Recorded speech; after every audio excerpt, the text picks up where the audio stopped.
all know a guy who only occasionally shaves for big occasions, and it's because that occasional shave really hurts. It's the time of year for big occasions, and yet there he is, suffering with that cheap drugstore razor. Let's help him out. Henson Shaving's line of razors, built with aerospace precision, deliver a smooth shave your dad, brother, and even son can enjoy, eventually. With replacement blades just 10 cents each, you'll buy it once and they'll use it for life. How's that for the perfect gift? Celebrate with 100 free blades on your first purchase, and no subscription headaches. HensonShaving.com/holiday. First on film and entertainment. Delightful to be with you, and happy Passover, happy Easter. For those celebrating other religions, please make the best of the next few days, even though it's mighty, mighty cold in Melbourne. Having said all of that, I've got to say I went to Sydney, spent 6 days there, in fact really 5 days because we arrived after midnight, saw 5 shows and 2 movies. So I'll talk a little bit about that during the course of the program. But we'll also talk about one of the big movies, probably one of the big movies of the year. Gregory King Air is a big film because it's got Ben Affleck, it has got Matt Damon, and it's also got Viola Davis in it. And I suppose when you've got 3 talented performers like that, well, you'd have to do something very, very badly to get it wrong. And I don't think they've got it wrong. Do you? No, I think it's an interesting film. Who would have thought that a film about the creation of an iconic shoe would have been so fascinating? Exactly. Now, Jackie Hamilton, have you caught up with Air? Oh, I certainly have. And my first comment would be that I hope people who are not kind of sports fans would consider going along, because it's really not a film about sports at all. And we don't actually even see a lot of basketball going on. What we do see is very relevant. But it's a real pity, is it not, Peter Krause? You who are the doyen of everything to do with sport. The doyen. I must look that up in my Funk and Wagnall. Exactly. But anyway, no, I agree fully with Jackie. You don't have to have any interest in sports to appreciate the cut and thrust of the negotiations that go on in this film. It's really well written. It is indeed. Now, look, I suppose let me start by saying, how do you make a compelling film when the outcome is clear for the world to see? That's kind of my opening salvo with this one. Air has the answer because it's a ripper of a movie. It really is fun. It's engaging, edge of your seat fare, and it helps when you have the talent such as that which I have described. So you dare not look away for a second. Let's go back to 1984. That's when Nike is known as a shoe brand synonymous with running, not basketball. That is dominated by Converse and, to a lesser extent, Adidas. So Nike's basketball division is on the brink of collapse. Some time ago, the founder, the CEO, a guy called Phil Knight, played by Ben Affleck, brought in shoe salesman Sonny Vaccaro, played by Matt Damon, and he was brought in to help change that. So far, the move has not brought results. In fact, in that regard, the company has gone backwards. Money's really tight. The answers don't seem to be forthcoming until Vaccaro pins all his hopes on a young basketball prodigy that looks like being signed to Adidas. Against the better judgment of several senior Nike executives, Vaccaro makes an all-or-nothing play for Michael Jordan, played by Damian Young, although we don't get to see his face in the entire movie. His pitch, this is Vaccaro's pitch, is to build a style of shoe around Jordan. To do so, he bypasses what are considered the normal protocols, and they dictate going through a target's manager. Instead, knowing full well that he'll inflame Jordan's go-to guy, the manager David Falk, played by Chris Messina, he appeals directly to Jordan's parents. This is Vaccaro going to them. And in this case, it's Jordan's down-to-earth mother, Dolores, Viola Davis, pulling the strings. But to get a deal done, Vaccaro and Knight will have to reinvent the rulebook, Knight being Phil Knight, the CEO of Nike. It's heavily conversation-driven. The script by Alex Convery, I really think that hit the mark. The characters really neatly crafted, each with their own peccadillos. And it's director Ben Affleck who builds this entertaining picture driven by scenes of high drama and comedy. And a big part of that, I thought, was taking the mickey out of his own character, the head of Nike. So there's one unforgettable sequence as well in the invective-laden response when the manager of Jordan discovers that Vaccaro has gone behind his back. It's a scene that I won't forget in a real hurry. And overall, I just thought that the character who plays the manager, Messina, milks the arrogance, which is inherent in that role. He knows he holds all the cards until he doesn't. So that's my starting point. Pick it up from there, Greg. What did you think of Air? I thought this is a really enjoyable film. The script itself is really well done. A lot of punchy, pithy, witty dialogue there. And it develops the suspense as it goes along, even though we know the outcome. It's a journey that's such fun. But I really love the soundtrack, which captures the 80s. Lots of great 80s, 84 music in there. And also the production design, especially of the interior of the Nike headquarters there, was really 80s with those clunky computer monitors and all the office equipment and everything. I thought Affleck and Damon have a really good rapport. It comes out in the scenes that they share together. Jason Bateman was really good here as well in his role there. Sort of frustrated but supportive. And I liked Viola Davis. She was really strong here as obviously the woman who sort of carries the weight in the family, the Jordan family there. And it's interesting, it's a film about or with Michael Jordan at the centre, but you rarely see him. When he appears on screen, it's usually shot from the back where he's on the periphery of the frame there, which is an interesting choice from Affleck himself. But yeah, I thoroughly enjoyed this film. I thought it was really, really entertaining despite just, what the subject matter was. Exactly. And look, the interesting thing to me, I agree with you regarding Viola Davis, this measured dignity, that's what she's all about, her portrayal of the wily Dolores Jordan. I even though it's a very small role, there's a bit of a glint in the eye, Jackie, of her husband, James, played by Julius Tennant. I thought he did that very, very well. And I like the sensitivity of Jason Bateman, as the Nike marketing executive, Rob Strasser. And the other one that really caught my eye, the shoe designer.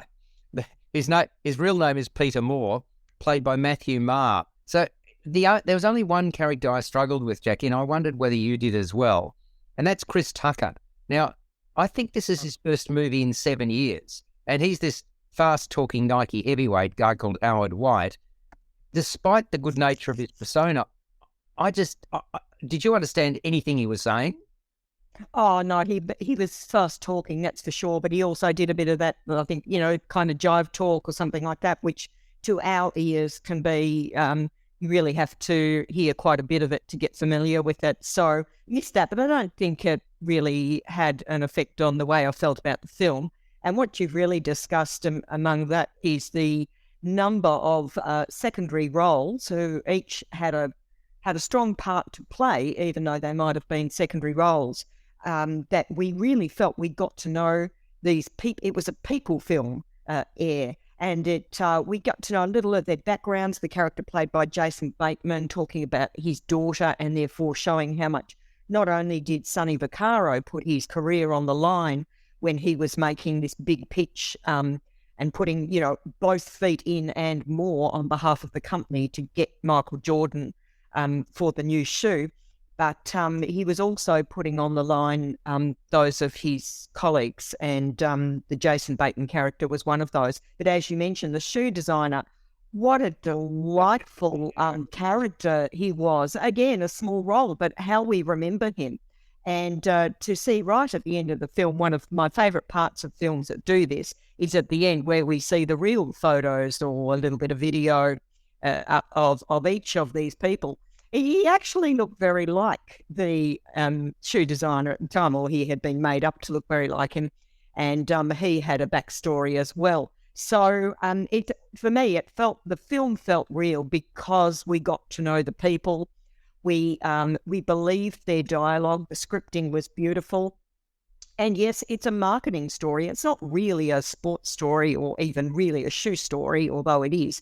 It's the inside story on marketing and putting aside, what we might think about corporate morals and all that today, David and Goliath and a marketing story, which was fabulous. Well, the brilliance in it, Peter, is about the fact that it's not about the outcome, it's about this journey. And the journey is quite a compelling one, is it not? It certainly is a very compelling journey. I was quite intrigued to read that originally Amazon Prime were going to release the film on streaming only. And when they sent it to test audiences, it rated so highly that they decided to release it cinematically. Oh, Which was, yeah. And the other thing that I found out was that Alex Convery's script, which everyone is praising, was almost completely rewritten by Matt Damon and Ben Affleck to make it a little bit more, I suppose, involving for the audience, and also to attract big names into the cast. So that I found interesting. The opening of the film, I really liked the montage of various 1980s sequences to get us into the feel and the mood of what the early 1980s was actually like. Look, this is a very impressive film. The writing is very good indeed, or the rewriting, and it was very nice to see the one of the family members of Adidas. In fact, that's how it is pronounced in the film, Adidas. It's good to see the actress Barbara Sukowa, who is a noted German actress who was in Hannah Arendt, playing one of the key members of the Adidas family. Look, there's a lot to admire and enjoy about this film. The story is very clever and really sets us into the mood of this marketing arrangement that eventually turned out to be extremely beneficial for everyone concerned. Greg, what would you give it out of 10? I'll give it 8 out of 10. 8 out of 10 for Air from Greg. And Jackie? Yes, an 8 out of 10. Peter? Amazingly enough, I also gave it 8 out of 10. And I gave it an 8 out of 10. Has that ever happened? I don't think it has on our program. Can't recall that. Wow. Well, there you go. Terrific. So, folks, go along and see it.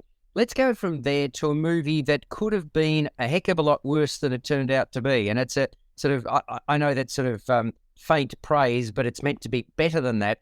Dungeons and Dragons: Honor Among Thieves. It's a rollicking ride, and it's based upon the fantasy tabletop role-playing game, which was first published in 1974. Humour-filled, impressive special effects, many near escapes for the heroes of the piece, written by Jonathan Goldstein, John Francis Daly, Michael Gillio, directed by Goldstein and Daly. And look, the plot is quite convoluted, but at its essence is the quest for power and control.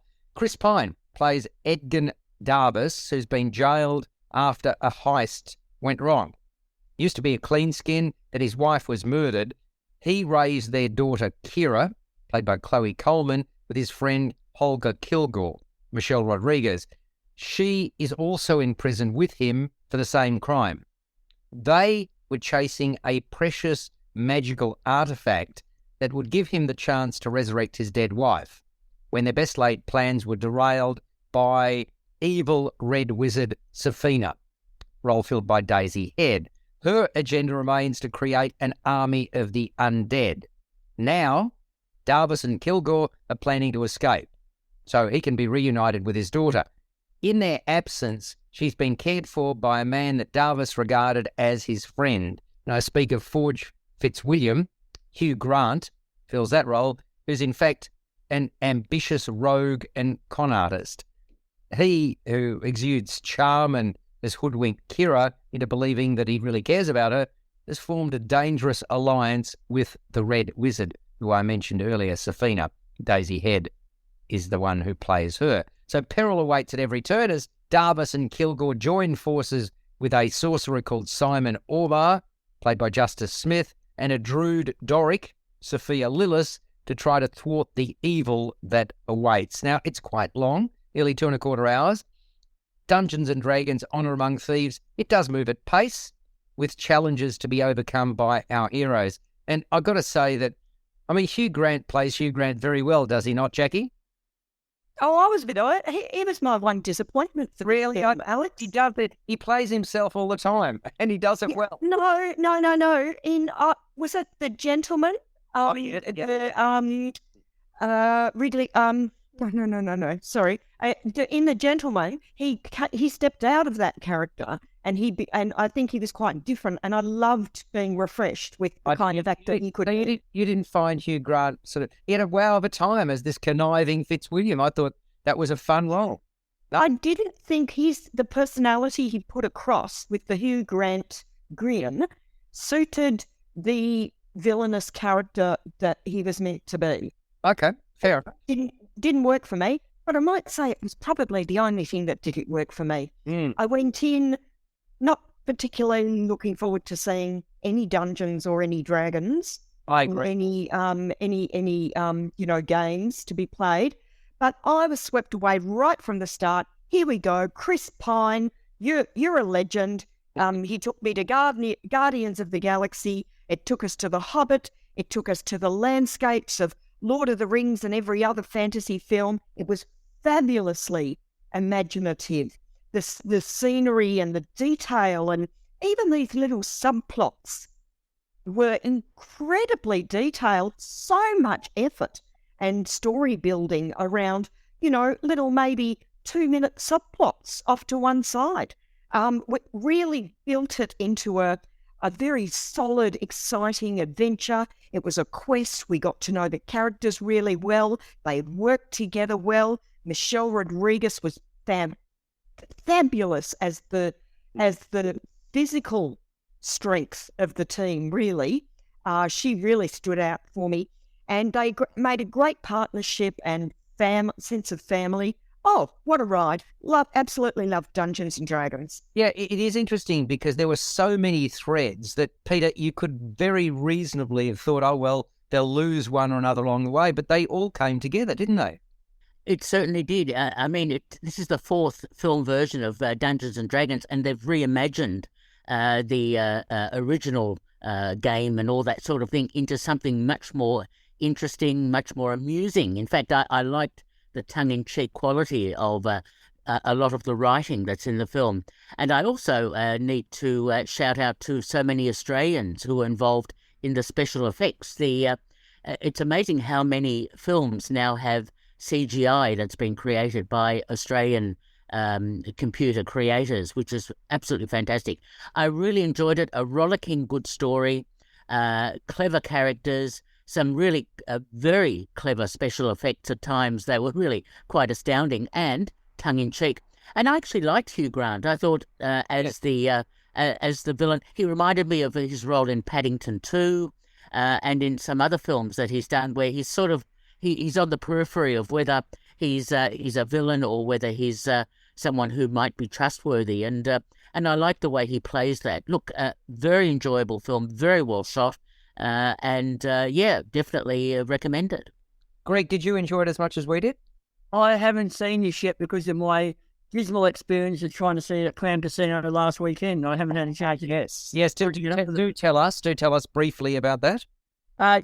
When I went to a public screening of it, when it started, there was no sound. You got you got 25 minutes of trailers and ads and all that kind of stuff before the feature starts. They started going, there was no sound on any of it. So I went out and complained to the lovely lady in the county bar there, and she said, yep, she reported to the manager and they'd fix it up. And after about 15 minutes, nothing had happened. And then music starts playing, like the music they play when you're walking into the cinema. Played over everything, still no sound. And then I went out and mentioned this again. The manager came and said, yep, they try and fix it.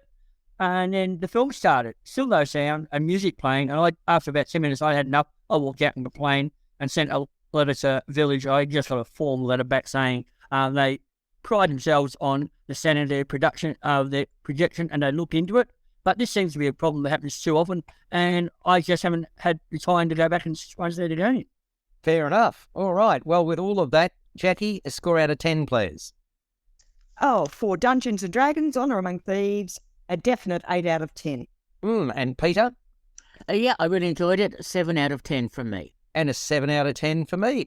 We all know a guy who only occasionally shaves for big occasions, and it's because that occasional shave really hurts. It's the time of year for big occasions, and yet there he is, suffering with that cheap drugstore razor. Let's help him out. Henson Shaving's line of razors, built with aerospace precision, deliver a smooth shave your dad, brother, and even son can enjoy, eventually. With replacement blades just 10 cents each, you'll buy it once, and they'll use it for life. How's that for the perfect gift? Celebrate with 100 free blades on your first purchase, and no subscription headaches. HensonShaving.com/holiday. Don't forget that your skin is your largest organ, and the sun can be your skin's worst enemy. Dermatologist recommended Neutrogena products offer the ultimate protection for your skin. From makeup remover wipes to Hydro Boost Water Gel Facial Moisturizer, BJ's has your entire lineup of Neutrogena skincare products. And now through December 3rd, save $4 on any Neutrogena product at BJ's. Love your skin back and save now through December 3rd, only at BJ's. There we go. Okay, so let's go to a very, I think, a sensitive movie that I must admit surprised me because I knew nothing about it going in, called Linoleum. It's this quirky, feel-good sci-fi comedic drama, and it concerns a decent man of science in Ohio. He's always been, well, he's aspired, shall we say, to become an astronaut. His name is Cameron Edwin, played by Jim Gaffigan. He hosts a local late-night children's TV science show. One thing I didn't understand is why they put on a children's TV program at midnight, but maybe one of you can explain that. The title of the show, Above and Beyond. And one day a strange thing happens. This red sports car crash lands on its roof in front of Cameron Edwin, seemingly having fallen from space. Now, if that isn't bizarre enough, it contains a man named Kent Armstrong, also played by Gaffigan, who very much resembles him.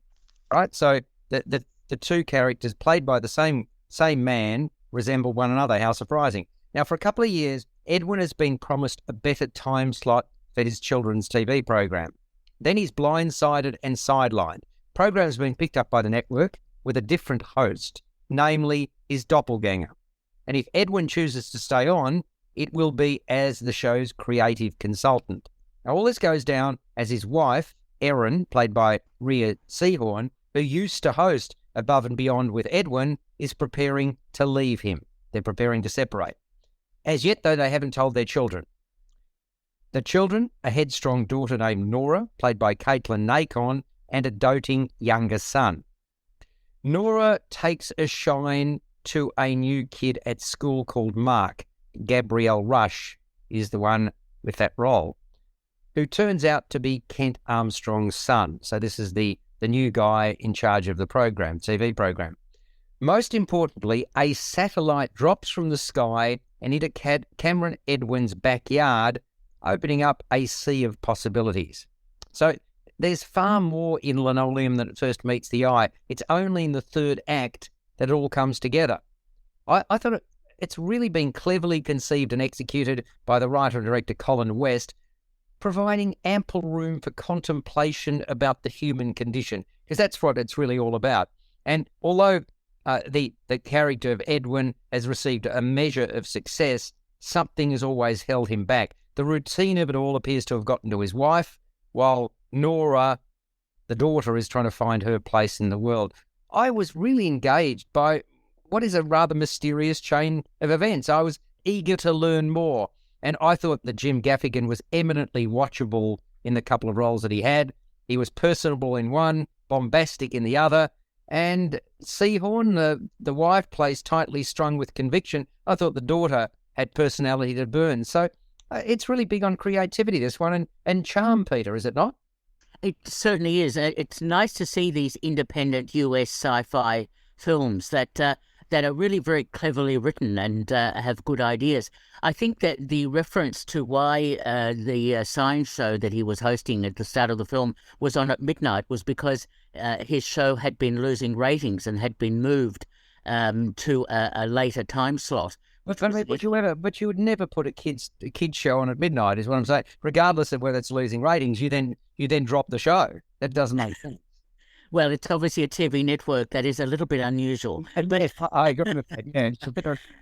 But no, I really enjoyed the story, and you have to be very attuned to the way the story develops. For me, the film reminded me a great deal of Donnie Darko, and this idea of time travel, and to some extent, and of characters changing and developing.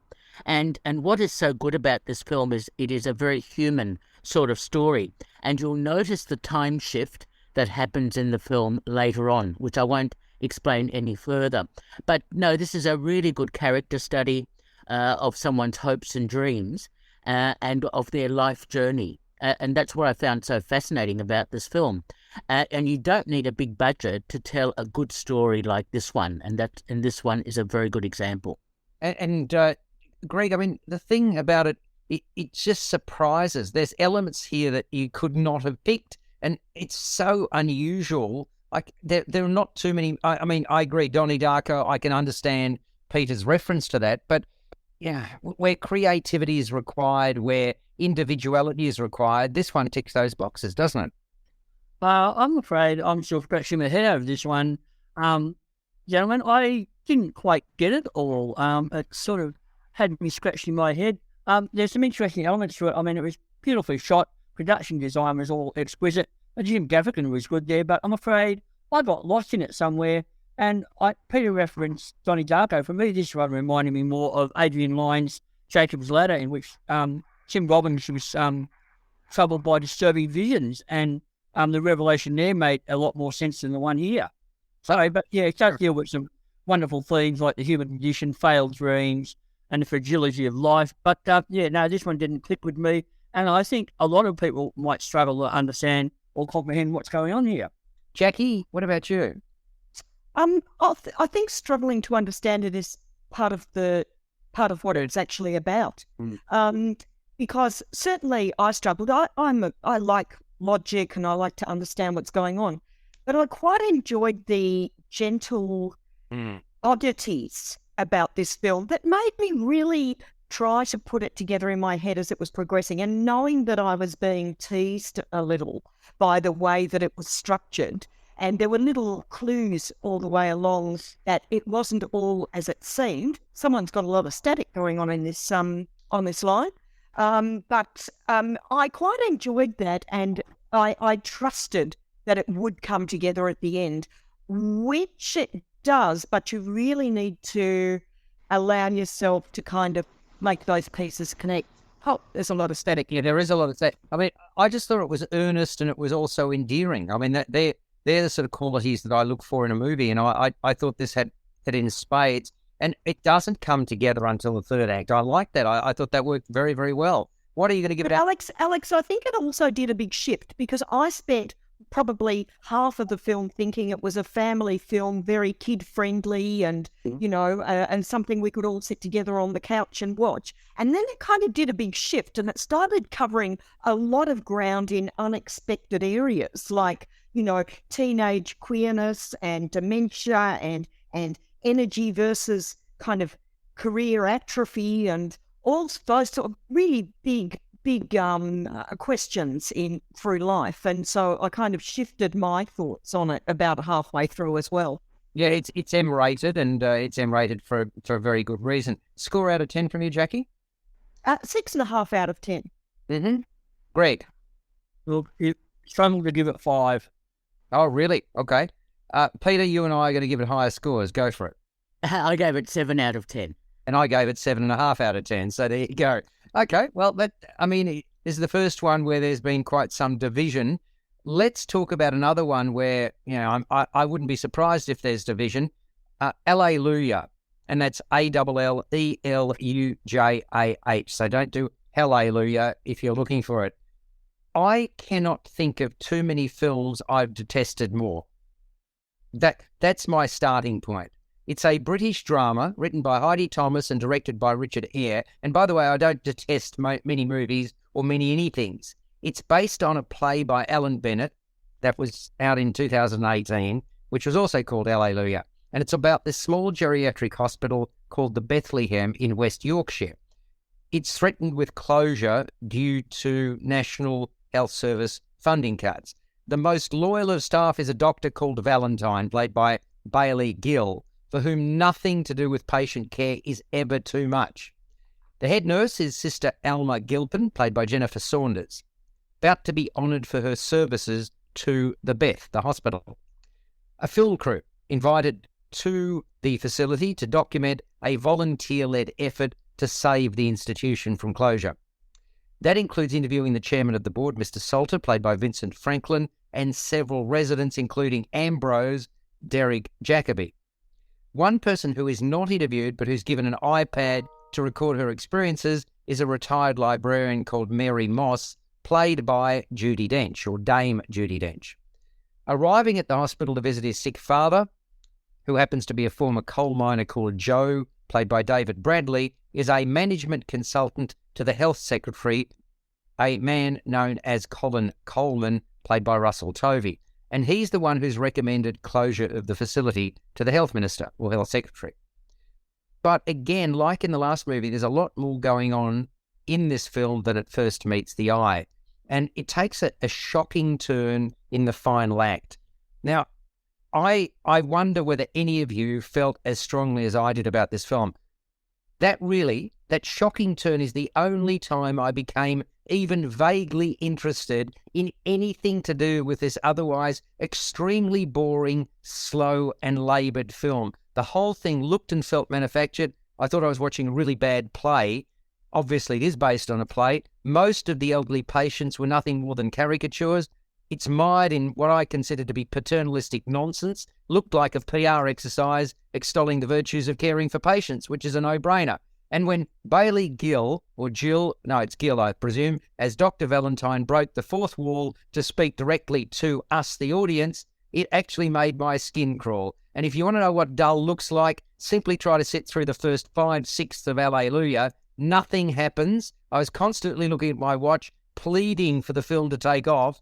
And to me, that gets down to the writing and the direction, because you've assembled a decent list of actors, a very decent list. So here's the bottom line. If you're considering seeing Allelujah, please think again. I wished I had less than 5 minutes after I entered the cinema, Jackie. Yes, and I'm so glad that I saved myself 2 or 3 hours. Would have much preferred that you went to see The Pope's Exorcist or Broker. Indeed, which That's my say. Up with very good. And okay, so Gregory King, did you like it more than I did? Not much by the sound of things, Alex. I thought the ending was appalling, and yeah, again, a big turn off there. And it's such a shame because it's got a great cast, including Judi Dench, Derek Jacobi, who deserved much better than this. And I just thought it was patronising. And Alan Bennett has written much better plays like The History Boys and everything. I don't know what was wrong here. It's just it's I found it dull, boring, and just wasted my time. But I wonder, Greg, I mean, you've got a name as a playwright, Alan Bennett. So if you've got talent of the likes that we've just described, I imagine that you'd sign on the dotted line because of that. But gee, just because you've got a reputation, I'm just amazed that they couldn't see through this. Peter, did you? I mean, you're usually contrary in many areas. Did you think this was a work of genius? And I wouldn't use the word genius, but I think this is a better film than you're giving it credit for. Alan Bennett, in some of his plays, has been, and we need this context, has been a trenchant critic of the underfunding of the National Health Service in the UK. Sure. But sorry, Peter, let me stop you there. That's absolutely fine. But when you're going to then make a PR exercise, I mean, it's cloak and dagger stuff. To me, put it out as a non-movie. Put it out as some sort of, I don't know, show on, put it as a commercial or whatever. But I just don't think it's so entrenched in a particular position that's shoved down my throat. I can't stand that. Could you fathom that? Look, I didn't mind that at all because the film is presented, initially anyway, as a comedy, as a really humanistic look at geriatric patients, older patients in this hospital ward, and of the possible consequences of that geriatric ward closing because of lack of funding. I think there are some really nice elements in it. I really like Derek Jacobi. I really like Judi Dench. I like the way that they inhabit their characters without being clownish or demeaning. And what is so interesting is the Jennifer Saunders character, who is presented in a particular way, and then it changes and develops. And we see that through the prism of that doctor who then breaks the fourth wall. I did not mind that at all, because this film is trying to make a number of comments, and it is a dramedy rather than a comedy that it's ostensibly set up to be. And Richard Eyre is very good at harnessing his characters as the director. Russell Tovey's character, who's plays a gay simple servant who is there to close the hospital, has his father in the hospital and understands and starts to learn about the issues and difficulties of old age. I think there are some really nice elements in this film. I think the ending is a little bit of a shock, the revelations, but nevertheless... It's just it turned tail and ran in the other direction.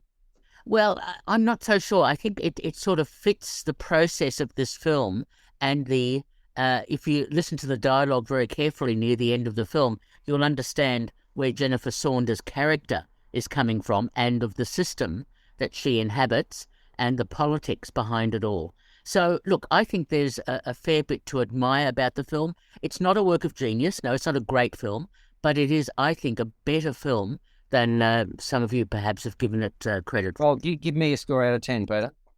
Well, I gave it 6 out of 10. Wow, you passed it. Greg, did you? 5 out of 10, if that. Yeah, I gave it a 2. This is on my worst films of the last 12 months list, without any question of doubt. And yeah, it just bothered. It really irritated me, and that's not the purpose. When you're there and you're sort of thinking, oh my golly, within 5 minutes you want to get out of there, that is not a good sign. You are on JAir 88 FM, and I want to talk as much as I can in the few remaining minutes, and you can jump in at any time, boys and girls, about some of the things that I'm seeing and will see.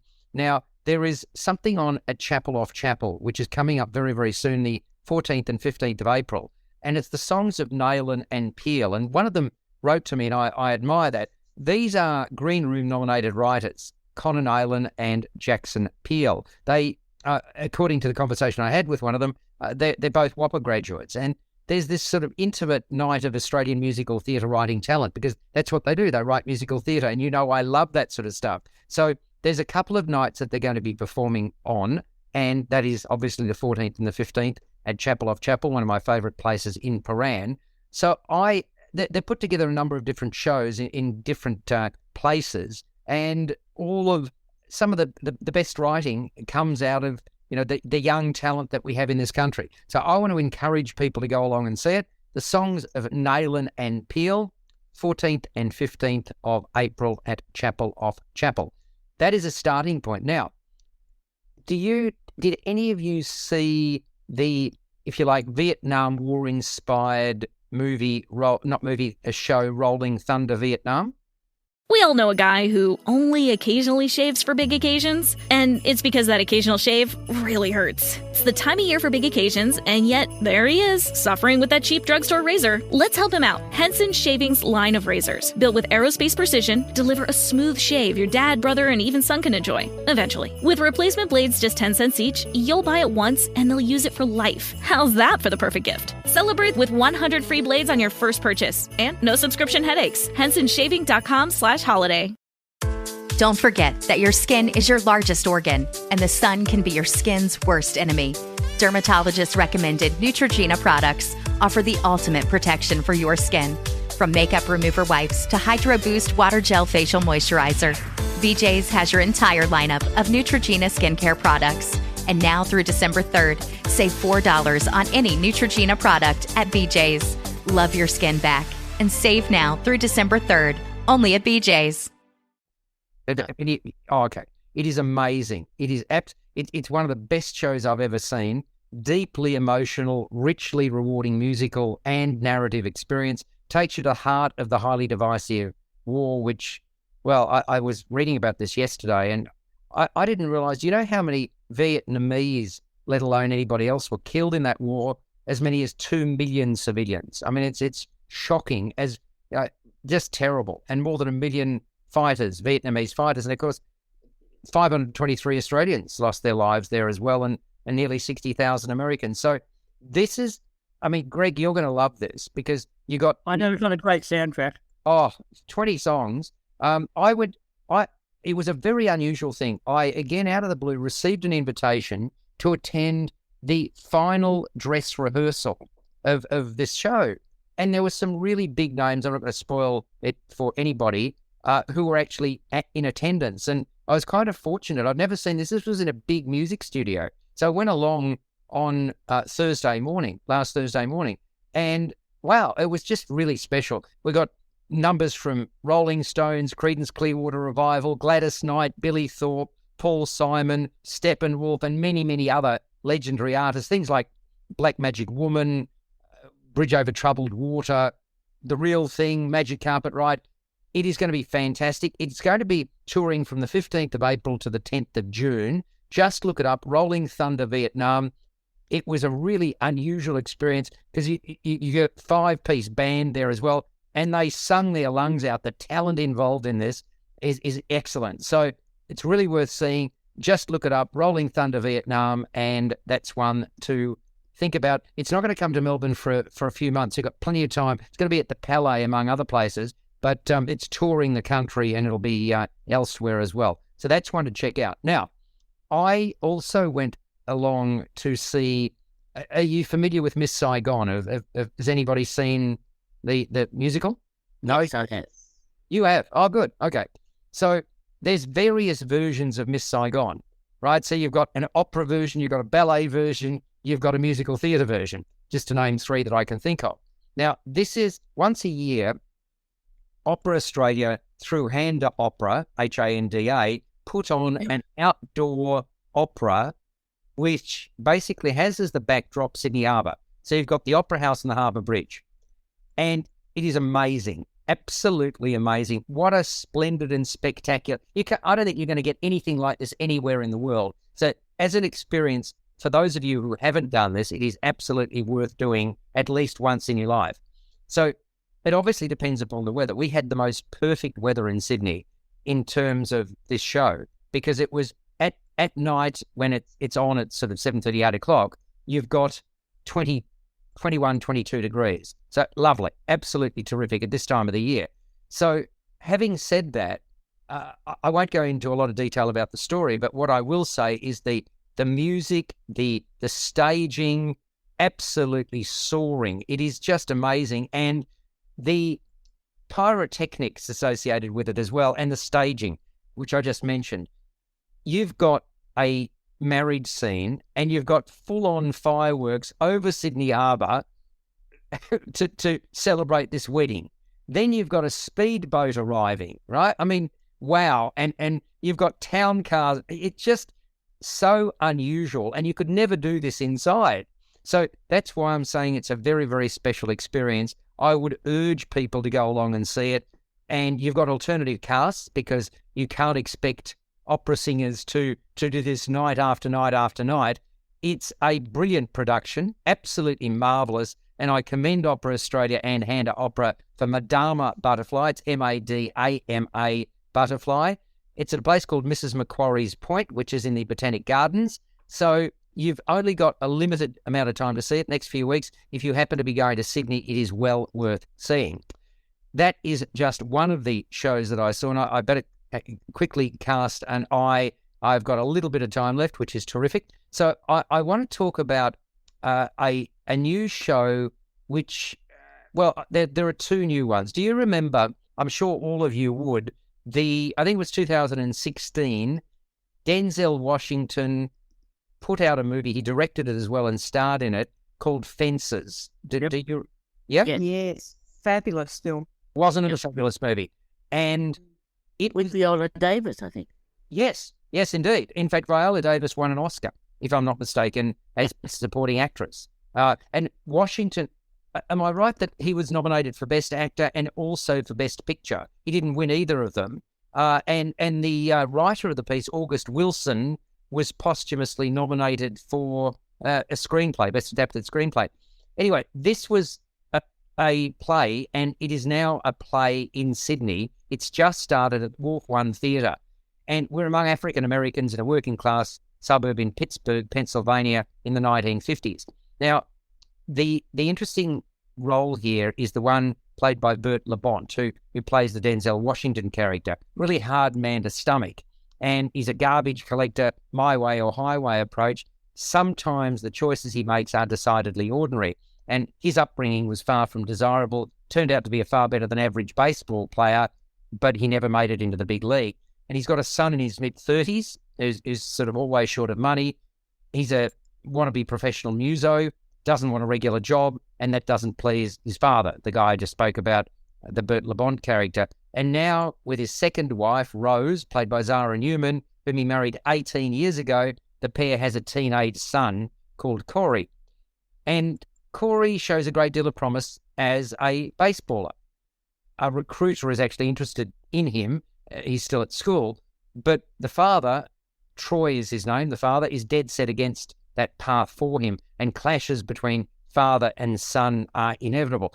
Troy, the mainstay in this production, also has a brother who suffered brain damage on the battlefield during the Second World War. And then the other character is Troy's best mate, fellow Garbo, who basically learns a lot from Troy, but also sees some problems in the character that he is. This won the Pulitzer Prize for Drama for August Wilson. So this was 1987. It is a monumental work. It is brilliantly performed. I was just agog at some of the performances in this particular production, and it is well worth seeing. Really fine direction from Sari Sevens. It's compelling theatre of the highest order. I greatly appreciated it. If you get the chance to see it, as I say, this is Sydney Theatre Company, STC. It is on until the 6th of May, so you've got plenty of opportunity to see it. The other thing that has just opened in Sydney, I'm not sure whether any of you have read about it, but Julia, the Julia Gillard story. Jackie, have you read about it? Oh, yes, certainly read about that. Absolutely. It's a defining moment in Australian history, really, Australian political history. So I ask you a question, and this is to all of you. When is the right time frame to make a movie, to put on a production, to write a book about somebody who is still with us and many of us would still know about? And I ask this in the context of, well, the Shane Warne sort of piece that was on television.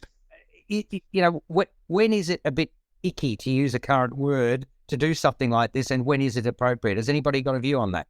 Well, I don't think it's icky, but when we've had an opportunity for a little bit of hindsight and to be able to reflect on the impact it might have had, that's enough, and that will depend each time on what the event is that we're looking back on. Yeah, that's a fair call. This one, I don't know whether you know the actress Justine Clark. She plays Julie. Certainly, she used to be on children's TV a lot. And, Yeah. Well, look, brilliantly displayed. She shows determination, indignance, and frustration as Julia Gillard. But now, when I mention the playwright, you must have heard of Joanna Murray Smith. So Joanna Murray Smith's words. Now, this is contentious because this is how I'd put it. One's political predilection will have a fair say in how her words go down, because she's combined fact and fiction, and she's taken incendiary language from shock jocks, from political opponents, from allies to heighten the drama, and included liberal use of the F word. And in so doing, she's effectively crafted a love letter to Julia Gillard. Now, there's absolutely nothing wrong with that, but it's not a bad idea to know what you're buying into.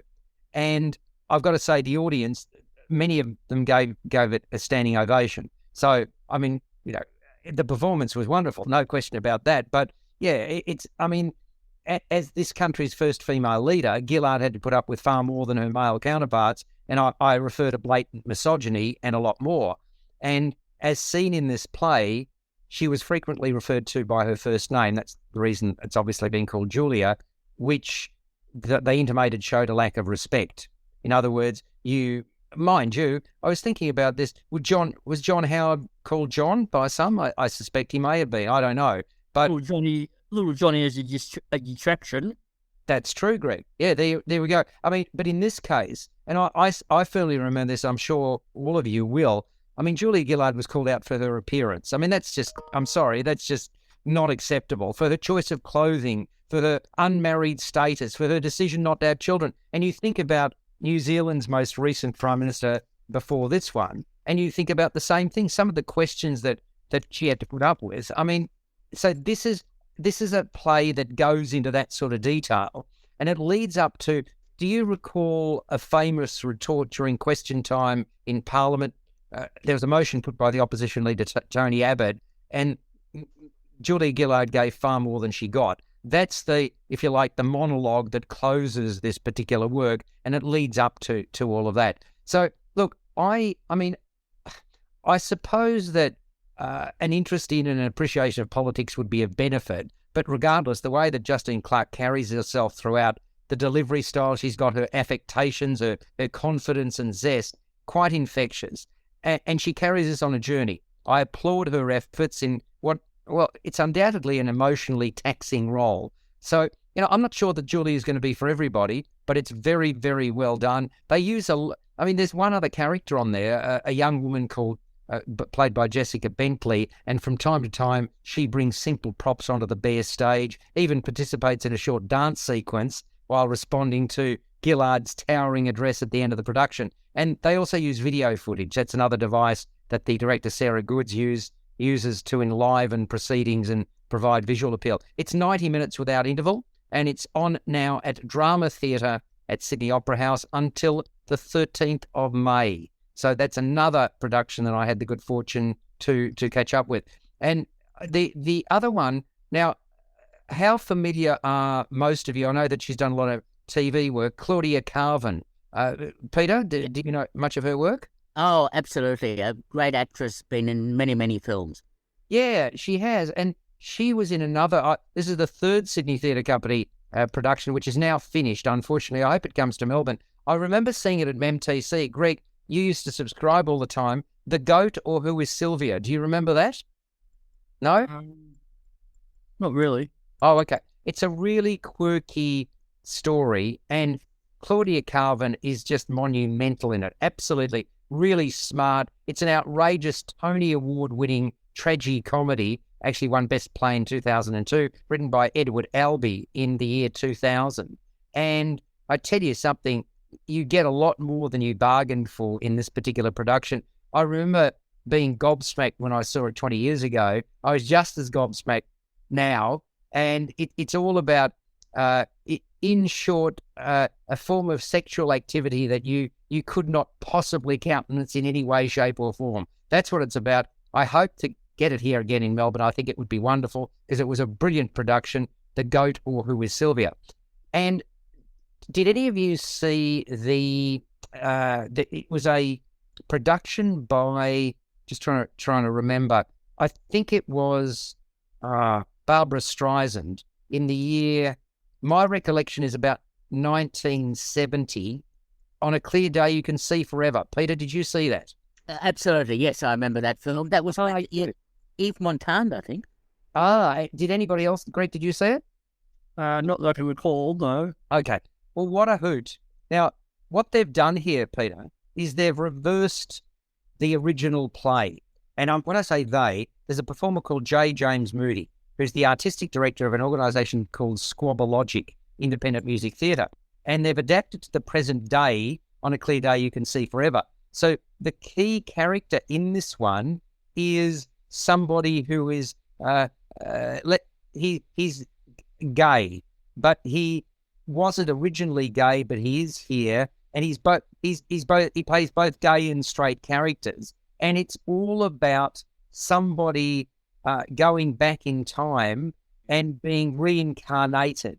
That's what this is about, and it's done really, really well. The talent involved in this, a lot of these people have been in lots of musical theatre before, and you can really tell from their speaking voices. I thoroughly recommend this. I didn't know what to expect. It's on at a place called the Seymour Centre. I hadn't been there before, but I suppose it's kind of like a chapel off chapel venue in Sydney. And we were staying in the city, so we sort of walked everywhere. All of these theatres are within sort of 2 to 3 kilometres maximum of the centre of town. We took our time. We took an hour or more to get to these places, but it was well worth seeing. This is sort of only on until next week. You've only got till the 15th of April, so if you happen to be going up to Sydney, it's worth seeing in the meantime. But I really enjoyed it. I didn't know what to expect, didn't know what to anticipate, but the talent is great. The way they've put the production together is really entertaining, and that's all you want from any sort of show. So yeah, I would again commend that to you.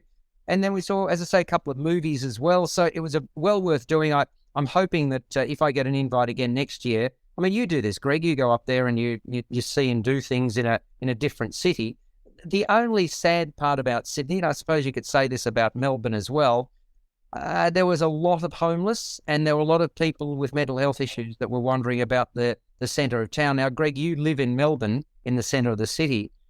You're near Marvel Stadium, not the other end. Do you see much of that on a day-to-day basis? Depending on which end of the city I go to, but yeah, there's often a lot of homeless people in the streets there, especially down the end of Elizabeth Street, near Flinders Street station end of town there. That sort of seems to be one of the big points where a lot of them congregate. Yeah, look, unfortunately, my wife felt unsafe, which is not what you want. And, you know, I suppose Felt unsafe in Sydney. you've never felt, well, no, she did. And she basically, we stayed near Hyde Park and we walked from sort of Hyde Park to various places. But, you know, having said that, she felt a lot better during the day. But even so, the one thing that I really also... Oh, Alex, your wife is wise to feel unsafe anywhere after dark. Yes, I think that's absolutely true. The one thing that was really positive, of course, was the train. Will we ever get one from the airport to downtown Sydney? Oh, Not in our lifetime, I don't think. oh, what an absolute joy. Folks, thank you very much for being part of First on Film and Entertainment. Jackie, Greg and Peter, a pleasure to be with you again, and we'll do it all again in 7 days' time. We all know a guy who only occasionally shaves for big occasions, and it's because that occasional shave really hurts. It's the time of year for big occasions, and yet there he is, suffering with that cheap drugstore razor. Let's help him out. Henson Shaving's line of razors, built with aerospace precision, deliver a smooth shave your dad, brother, and even son can enjoy, eventually. With replacement blades just 10 cents each, you'll buy it once, and they'll use it for life. How's that for the perfect gift? Celebrate with 100 free blades on your first purchase, and no subscription headaches. HensonShaving.com/holiday.